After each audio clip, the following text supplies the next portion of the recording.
Hoy vamos a continuar con nuestra línea de exposiciones de sermones expositivos y secuenciales y vamos a detenernos en uno de los versículos más conocidos del Nuevo Testamento. Quiero que me acompañen al Evangelio de Juan en el capítulo 3 y en el versículo 16. Juan 3, 16. Semanas atrás habíamos empezado con el capítulo 3, la conversación de Jesús con Nicodemo, y habíamos desarrollado que esto es una unidad, una estructura entera. Desarrollamos la primera parte, ahora vamos a encargarnos de esta segunda parte. Juan 3:16 es tan conocido este versículo que tendemos a veces a banalizar el rico contenido de este versículo, hermanos, y también de todos los versículos que le siguen, y es algo que hoy pretendo revertir con la exposición de esta palabra, yendo punto por punto en la riqueza de la palabra del Señor. Y para esto me voy a valer de 3 conceptos que van a ser la guía para esta exposición. El primer concepto es: Jesús es la luz divina. El segundo concepto: Jesús nos atrae a su luz. Y el tercer concepto: Jesús nos convierte en luz. Empezamos leyendo, hermanos. Dice Juan 3:16, porque de tal manera amó Dios al mundo que ha dado a su Hijo unigénito para que todo aquel que en él cree no se pierda, mas tenga vida eterna.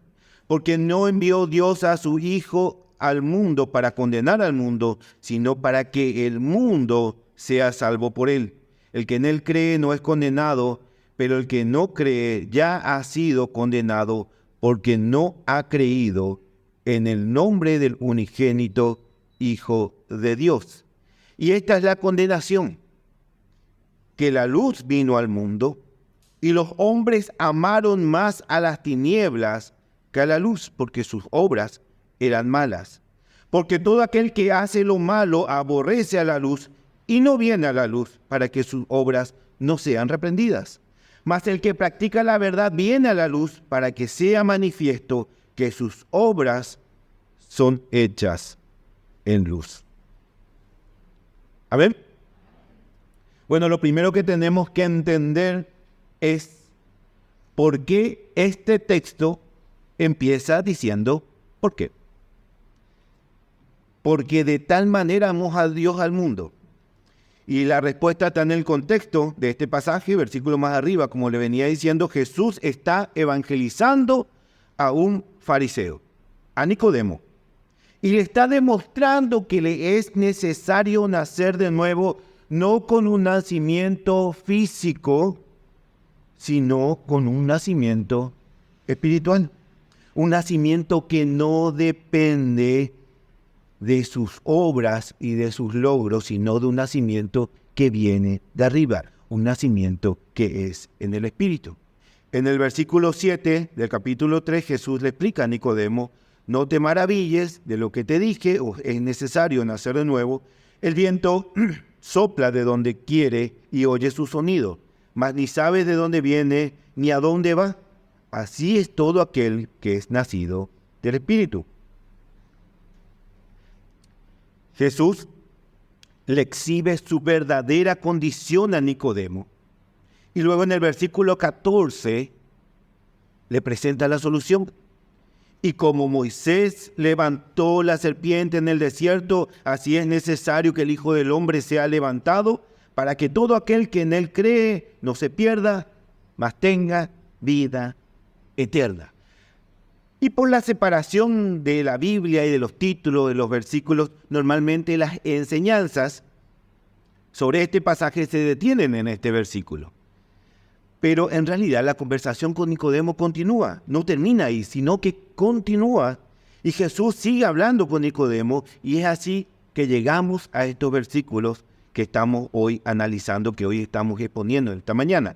Jesús le continúa exponiendo el plan de salvación a Nicodemo, y es por eso que dice: para que todo aquel que en él crea no se pierda, mas tenga vida eterna, porque de tal manera amó Dios al mundo que ha dado a su Hijo unigénito. Obviamente, hermanos, el mejor evangelista del mundo es nuestro Señor Jesús, y en estos versículos que leímos se resumen a la perfección todo el plan de redención del Señor Jesucristo, de una manera clara y sencilla, sin vueltas. Juan 3:16 inicia describiendo el gran amor de Dios, entendiendo que Dios es en esencia amor. No es que Dios tiene amor, Dios es amor. Y amó de tal manera al mundo, dice el versículo, que ha dado a su unigénito. Y acá donde tenemos que desglosar detenidamente esta oración. De tal manera amó Dios.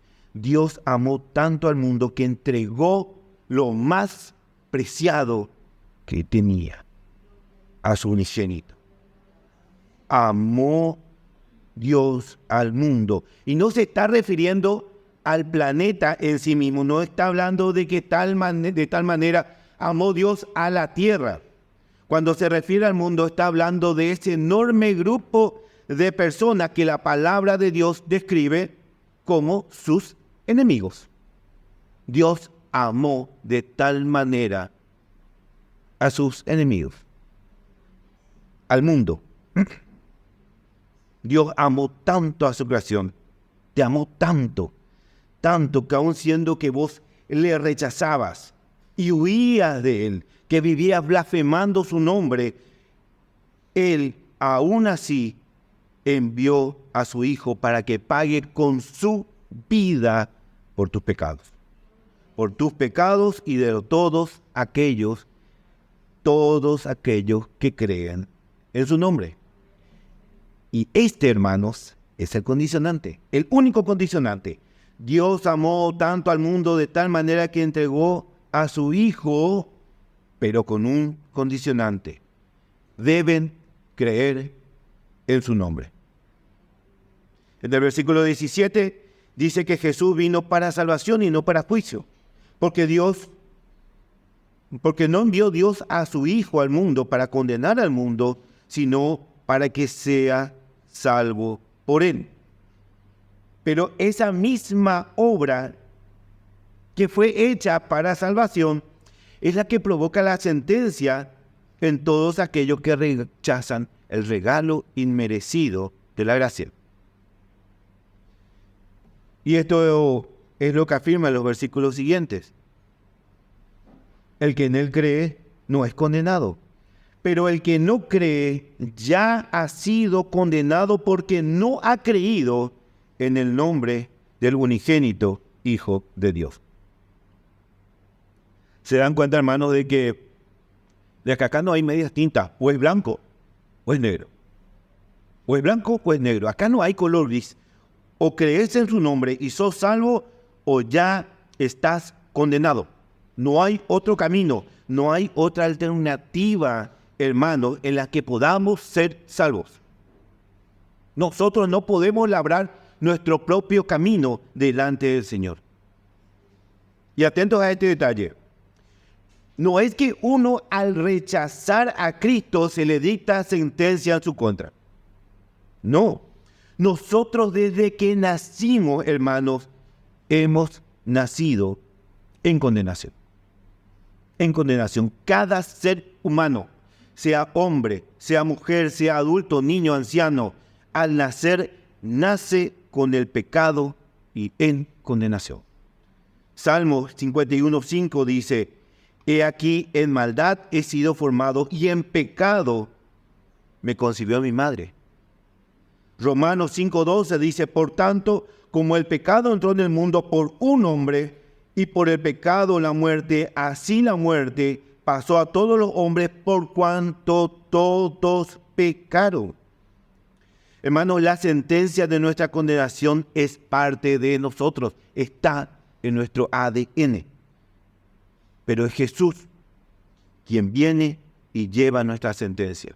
Él la paga en la cruz. R.C. Sproul dice, yo peco porque soy pecador. No soy pecador porque peco.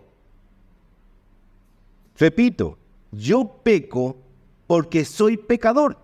No soy pecador porque peco. No es que al pecar recién me convierto en pecador. Yo soy un pecador por naturaleza.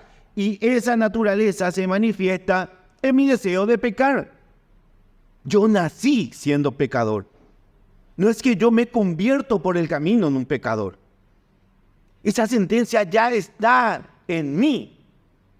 Ya está en mí. Y en los siguientes versículos, hermanos, que estamos desglosando, es donde vamos a centrar el desarrollo de este sermón, porque es donde se amplía más esta explicación de nuestra situación delante del Señor. Dice en el versículo 19, y este es el primer concepto en el cual nos vamos a concentrar. El primer concepto es: Jesús es la luz divina. Dice la palabra del Señor, y esta es la condenación, que la luz vino al mundo, y los hombres amaron más las tinieblas que la luz, porque sus obras eran malas. Porque todo aquel que hace lo malo aborrece la luz y no viene a la luz para que sus obras no sean reprendidas. Mas el que practica la verdad viene a la luz para que sea manifiesto que sus obras son hechas en Dios. La luz en este contexto simboliza la presencia de Dios, quien es santo y es justo, y ante quien todas las obras malas no pueden esconderse.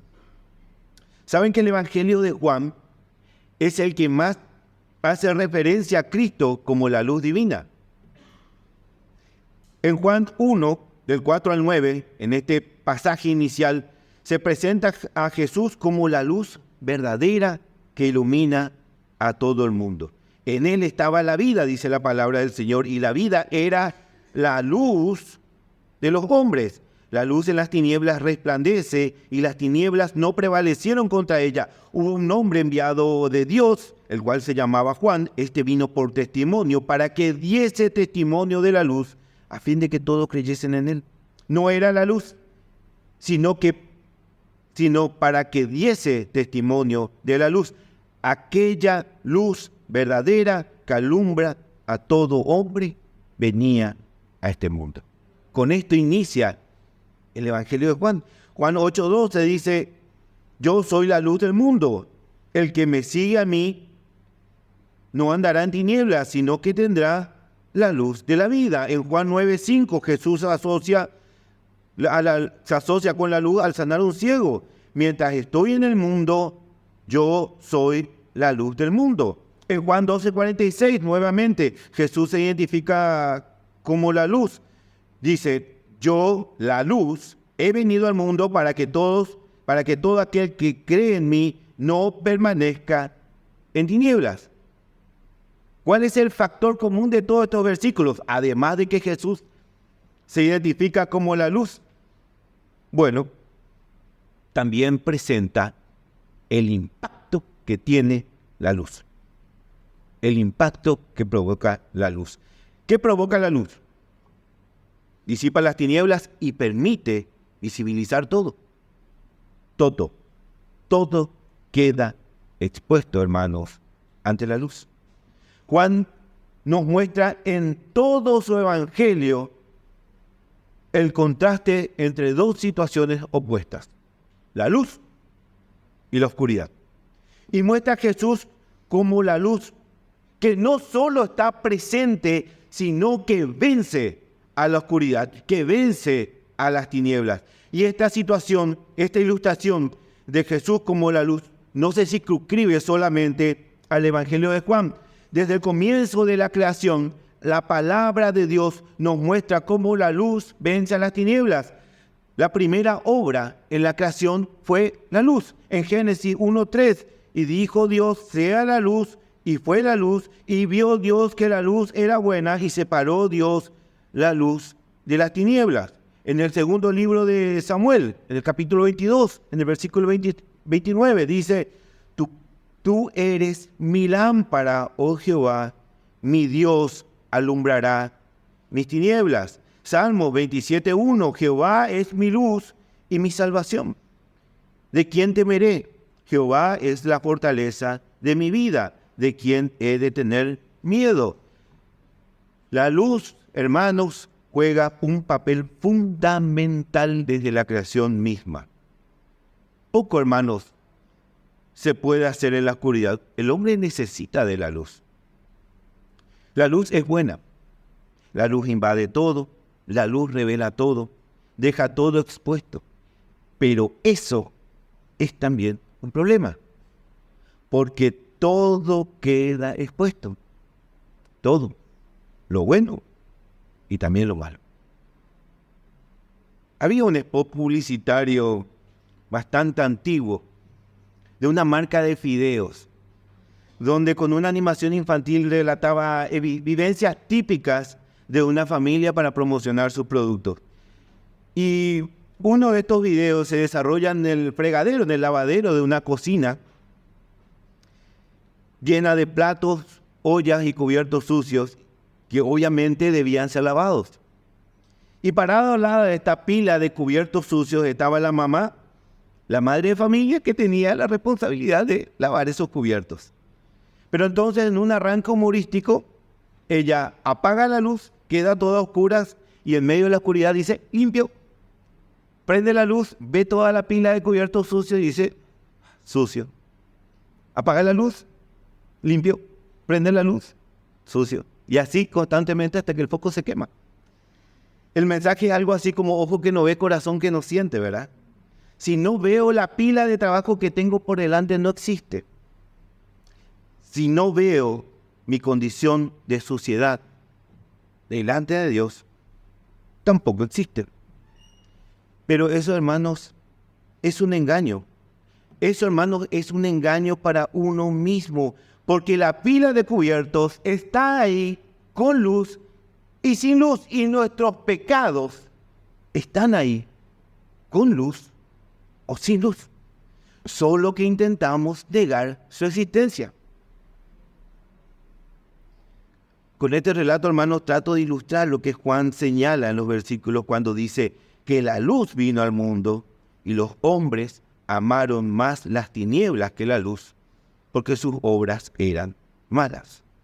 Cuando, hermanos, la luz invade todo, deja al descubierto nuestras obras que quizás antes estábamos orgullosos en medio de las tinieblas, pero al venir la luz, revela todas las imperfecciones, hasta el más mínimo detalle. Recuerden que todo esto se está desarrollando mientras Jesús está hablando con Nicodemo. Esta es una conversación entre Jesús y Nicodemo, un fariseo con mucho protagonismo en Israel, un principal entre los judíos, dice la palabra de Dios, una persona que estaba apoyada en sus logros, en sus méritos, en sus obras para ganarse la vida eterna. Nicodemo cree que sus obras son buenas. Él construyó una vida de obras con las que piensa presentarse delante de Dios en la eternidad.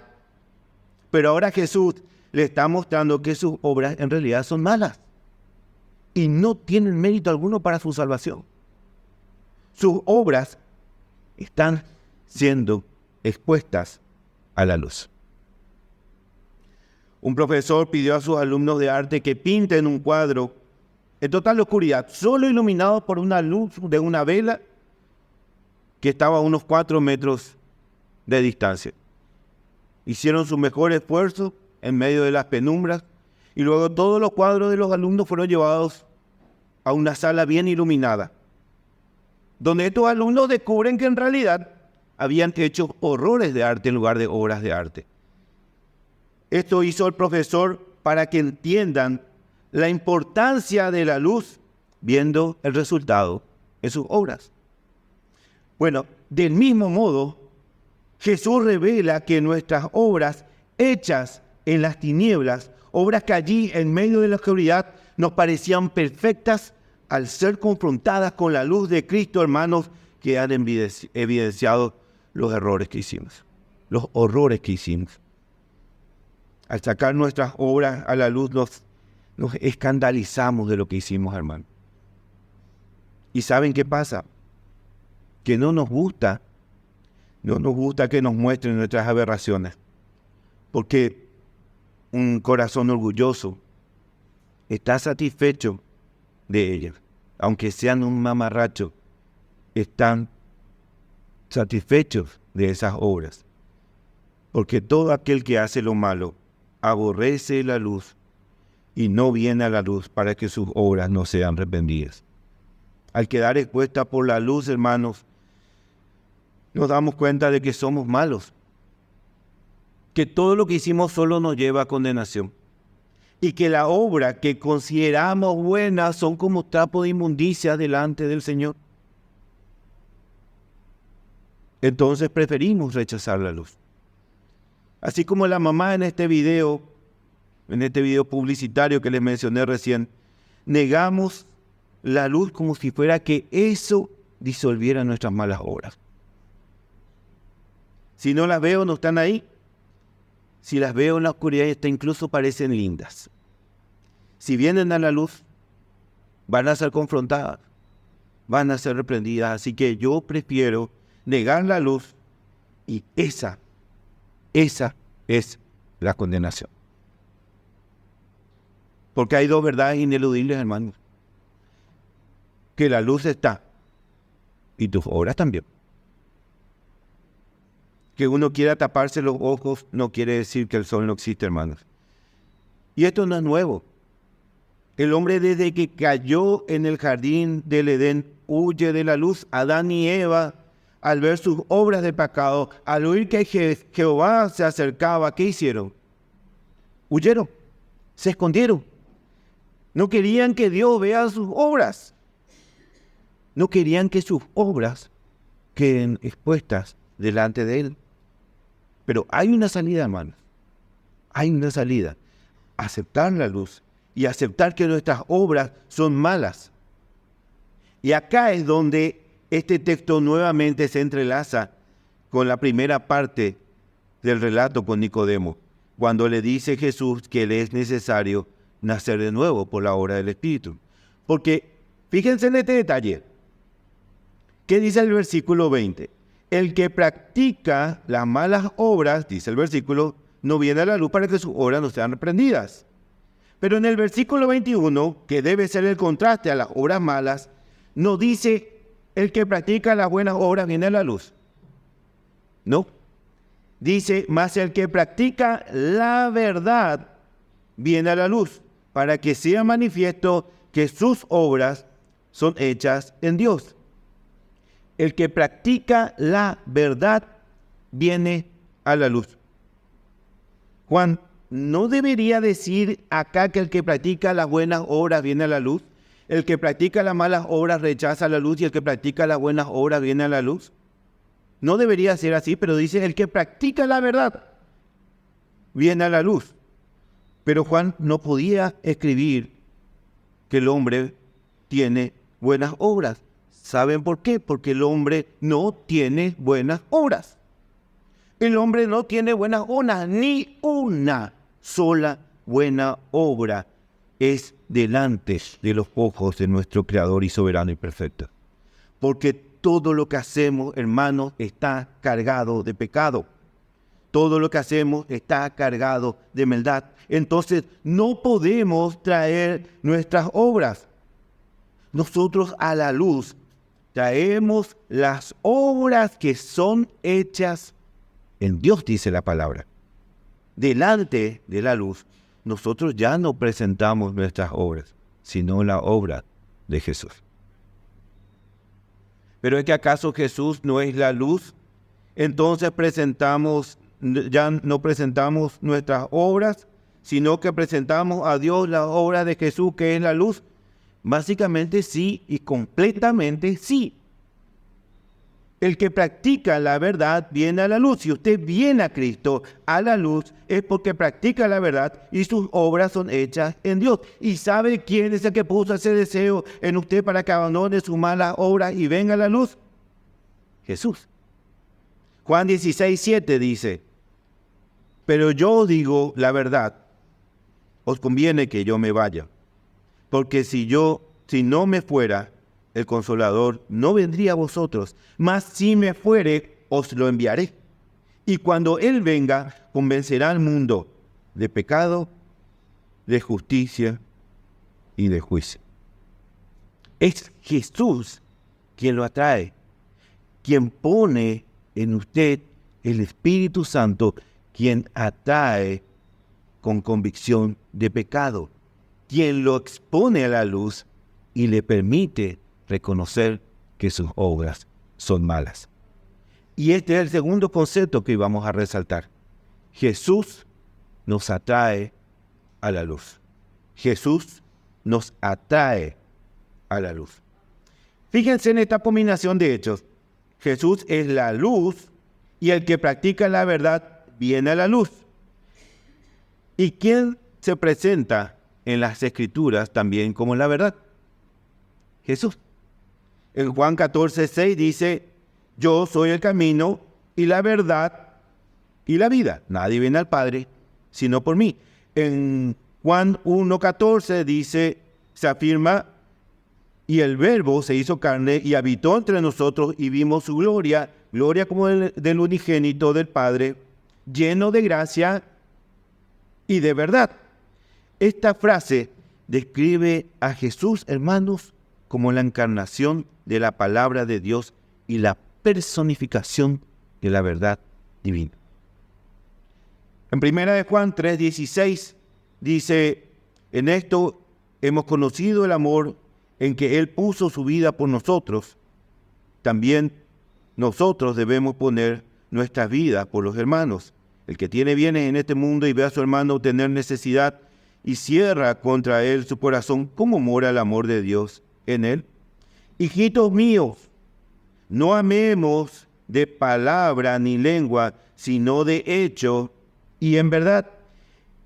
Y en esto conocemos que somos de la verdad y aseguraremos nuestros corazones delante de Él. Fíjense cómo se resume a que Jesús puso su vida por nosotros y también nosotros, imitando su amor, también debemos poner nuestra vida por nuestros hermanos. Hijitos míos, no amemos de palabra ni de lengua, sino de hecho y en verdad, y en esto conocemos que somos de la verdad. Ambos pasajes resaltan la profunda conexión que hay entre el amor y la verdad. En Juan 1, primera de Juan, el amor se presenta como la evidencia tangible de la verdad que reside en nuestros corazones. De igual manera, o de manera similar, en Juan 3:21 nos enseña que aquellos que fueron llamados por Cristo, que practican la verdad, es decir, que aquellos que viven con principio de amor, compasión y justicia, se acercan a la luz. La luz que representa la presencia de Dios y la revelación de su carácter amoroso. ¿Se dan cuenta cómo Jesús es el todo en la obra de salvación? Jesús es el todo. Él es la luz por la cual todos huimos de Él. Pero también Él es quien envía el Espíritu Santo al Consolador para que seamos atraídos a la luz. Hoy mencionamos que estos versículos se desarrollan en el contexto de la reunión que mantiene Jesús con Nicodemo. Y después de esta charla con Nicodemo, el Evangelio de Juan se sigue desarrollando en nuestro contexto. Pero Nicodemo aparece 3 veces en total en el Evangelio de Juan. Y siempre se refiere a Nicodemo como el que había visitado a Jesús de noche. La primera vez que lo vemos es en este contexto que hoy estamos leyendo, cuando desaparece por primera vez y viene dice, este vino a Jesús de noche. Aparece nuevamente en Juan 7:50. Nicodemo le dijo: el que vino a él de noche, el cual era uno de ellos, no juzga nuestra ley a un hombre si primero no le oye y sabe lo que ha hecho. Y por último aparece en Juan 19:39, cuando disponían el cuerpo del Señor para la crucifixión. Y también Nicodemo, el que antes había visitado a Jesús de noche, vino trayendo un compuesto de mirra y aloe como de 100 libras. Ahora, Nicodemo no era ninguna persona anónima, ocupaba un cargo de gran preponderancia en Israel, era una persona muy rebelante. ¿Por qué el apóstol Juan entonces no lo identifica con un apellido, con un sobrenombre? Nicodemo de Arimatea, por decirlo de alguna manera, o Nicodemo el maestro. ¿Por qué siempre tiene que recordarlo como Nicodemo el que vino a Jesús de noche? Parecería poco práctico escribir cada vez que se refiere a Nicodemo con el hecho que vino a Jesús de noche. Pero ¿saben qué reina la noche, hermanos? La oscuridad, las tinieblas. ¿Y saben qué es lo opuesto a la oscuridad y las tinieblas? La luz.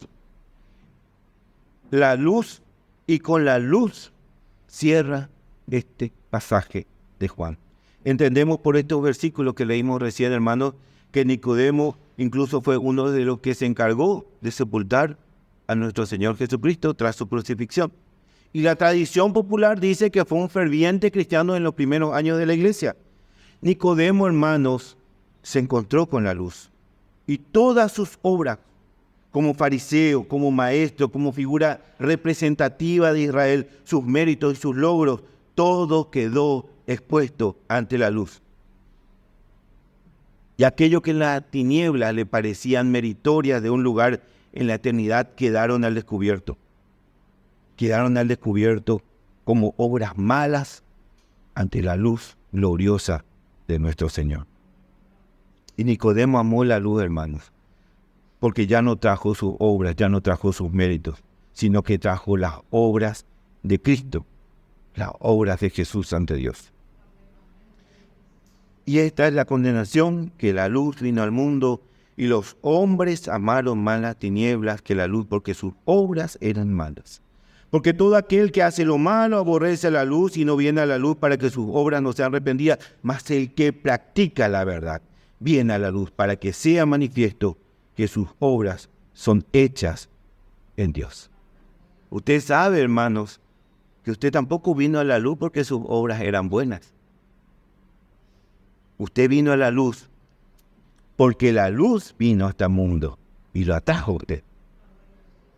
Así como los insectos no pueden resistirse a volar alrededor de los focos en medio de la oscuridad, así el Espíritu Santo hizo que usted no pueda negarse a venir a la luz, desechando todas sus obras y trayendo las obras perfectas de Jesús. Ahora, usted y yo, hermanos, fuimos iluminados por la misma luz que fue iluminado Nicodemo, de la misma manera. Y no solo fuimos iluminados, esa luz ahora está en nosotros por el Espíritu Santo. Y ahora nos toca ser luz e iluminar a los demás con la luz de Cristo. Y esto nos lleva al tercer y último concepto de hoy. Jesús nos convierte en luz. Jesús nos convierte en luz. Mateo 5:14. Acompáñenme en la lectura. Mateo 5:14. Recuerden que Jesús es la luz divina, Jesús nos atrae la luz y Jesús nos convierte en luz. Vosotros sois la luz del mundo. Una ciudad asentada sobre el monte no se puede esconder, ni se enciende una luz y se pone debajo de un almud, sino que sobre el candelero, y alumbra a todos los que están en casa. Así alumbre vuestra luz delante de los hombres. ¿Para qué?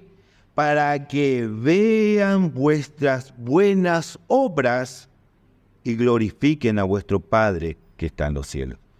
Nuestras buenas obras hechas en Dios, con un propósito, para que glorifiquen a vuestro Padre que está en el cielo.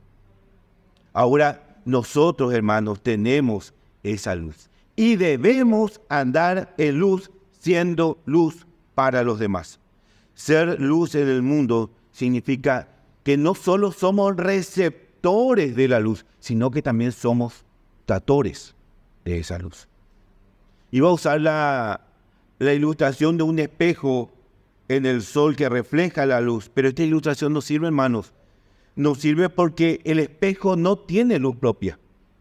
Los rayos del sol rebotan en el espejo y la palabra de Dios nos dice que somos luz, que nosotros somos luz. La luz está en nosotros y de nosotros debe irradiar al mundo. Ya no podemos tener preocupación solamente por nosotros mismos, sino que tenemos que vivir también para los demás. Debemos tener a alguien a quien dar esa luz y hacerlo con amor. Spurgeon destaca, Charles Spurgeon, el objetivo de nuestro alumbre no es que los hombres vean lo bueno que somos, ni siquiera que nos vean en absoluto, sino que vean la gracia en nosotros y a Dios en nosotros y clamar, ¿qué padre han de tener estas personas? ¿No es esta la primera vez en el Nuevo Testamento, dice Spurgeon, que Dios es llamado nuestro Padre? ¿No es singular que la primera vez que se asoma sea cuando los hombres ven las buenas obras de sus hijos? El que alumbra a los demás, hermanos, el que alumbra a los demás con la luz de Cristo, ¿saben qué es lo que está haciendo? Está practicando la verdad. Está practicando la verdad. Y quiero que nos detengamos en este detalle. Jesús en Mateo no nos dice que tratemos de convertirnos en luz. Los animo a convertirse en luz. No, Él dice, ustedes son luz. No es que ustedes puede ser que se conviertan en luz, ustedes son luz. Pero la orden es que seamos una luz útil, una luz eficiente, que refleje a Dios. Ser la luz del mundo tiene que manifestar la gloria de Dios en nosotros. Esa es la orden.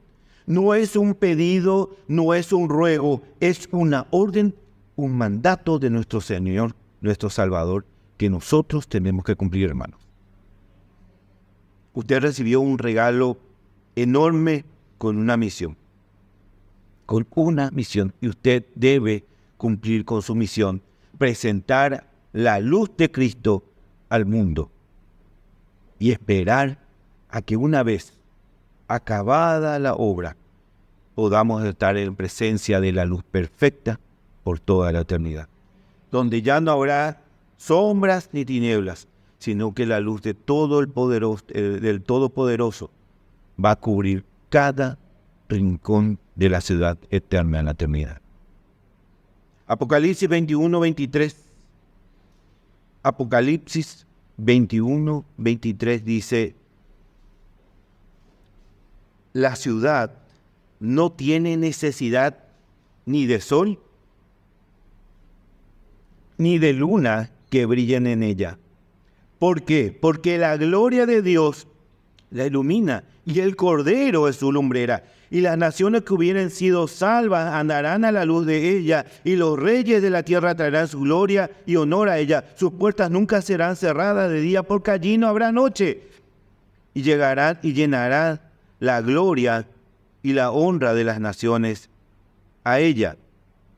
No entrará en ella ninguna cosa inmunda o que hace abominación ni mentira, sino que solamente los que están inscritos en el libro de la vida del Cordero. La Nueva Jerusalén se describe, hermanos, como una ciudad que no necesita ni sol ni luna para brillar, porque la gloria de Dios ilumina todo. Dios con su pueblo, liberándonos de la oscuridad y del sufrimiento.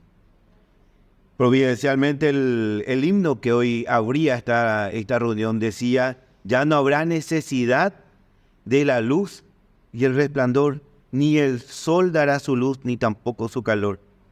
Allí llantos no habrá, ni tristeza, ni dolor, porque entonces Jesús, el Rey del cielo, para siempre será el Consolador. Hermanos, esta es nuestra esperanza, que algún día estemos presentes ante aquella luz gloriosa, hermanos, disfrutando de la presencia, de la gloria de nuestro Señor, de nuestro Padre. Y mientras tanto, cumplimos con la misión que Dios nos encargó, siendo luminaria para este mundo, para un mundo que está en la oscuridad, hermanos. Porque por su misericordia vino la luz al mundo. Por su misericordia, hermanos, fuimos atraídos a la luz. Y por su misericordia, ahora, hermanos, somos luz. Que el Señor nos ayude a cumplir con este desafío de ser luz al mundo, como lo fue Él para nosotros. Amén. Nos ponemos en pie, hermanos.